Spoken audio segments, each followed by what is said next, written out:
Welcome to Just the Tips. I'm Mr. Camera. Today, we're going to learn where the term Foley originates.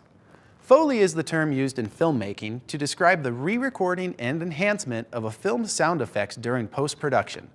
Jack Donovan Foley was the developer of this process. He is credited with the method of performing sound effects live during a film's post-production. People engaged in this part of production are now called Foley artists. A Foley artist uses a variety of items to mimic the sounds that should be heard in a film. For example, a simple punch to a body can be a combination of meat being punched, a firecracker, and smacking a shoe with a hand.